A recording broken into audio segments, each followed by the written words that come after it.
I'm back with my camera in the car. So I was reading an article about our college campuses leading the way on nutrition. Are the students the trend of the future? Can we predict anything from what college students are eating?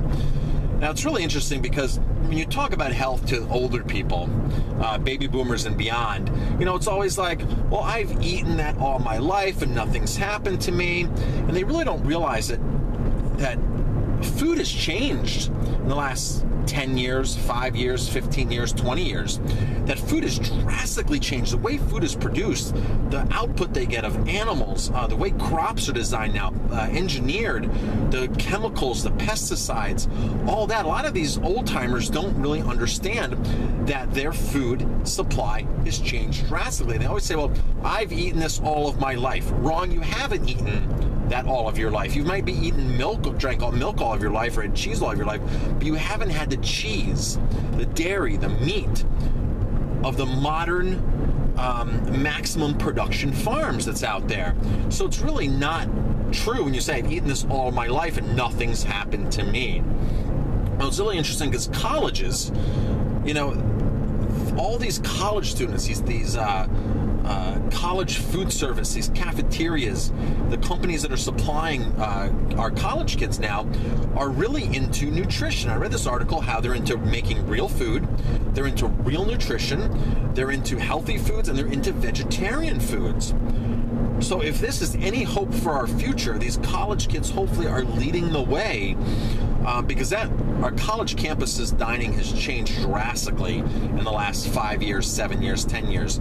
I mean, major trend on much healthier food, health-conscious food, and like I said, vegetarian food. I have a friend of mine, Ron Pekarsky, who owns a company called Eco Cuisine, ecocuisine.com. It's a great company. He makes a whole line of bakery and all kinds of items, soy protein puddings, but it's all vegan. It's a whole vegan line. You can open up like a whole vegan bakery based upon what Ron is doing out of Eco Cuisine. Out of it, you can buy mixes, you can buy sausage mixes that are all vegan.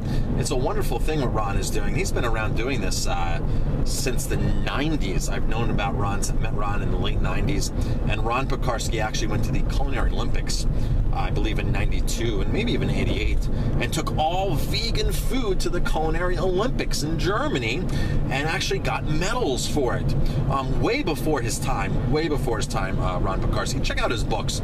He has a lot of good books, really some good products out there. And Cisco, the main distributor in the country, is carrying Stox's products, and it's getting into schools and all kinds of bakeries all across the country. So it's really interesting. So Ron has noted, I've spoken to Ron many times, just in fact, talked to Ron last month when I was out in Boulder, because that's where Ron is, out in Boulder. And his business has grown drastically, immensely, his vegan line of products. And if that's any indicator for the future, you know, the food revolution is happening. The food revolution is coming. It's here. There's people partaking in our food revolution, which is awesome. And it's starting at the college campus. It's starting with kids, students that can actually make decisions, get educated, and do the right choices. So hopefully these college students are leading the way, marching on with the food revolution, and going to carry these dietary habits into their adulthood and teach their kids about good food. So that's really the one big hopeful spot. And the article that I read, you know, was just saying that, yeah, you know, colleges, these students are leading the way. They are leading the charge of healthy eating. So look really forward to that. That was really some good news. The food revolution's coming. Let's keep supporting them. I'm Chef Marcus Giuliano. Thanks for watching this video. If you like this video, please hit like, subscribe to my channel, and definitely pass it on.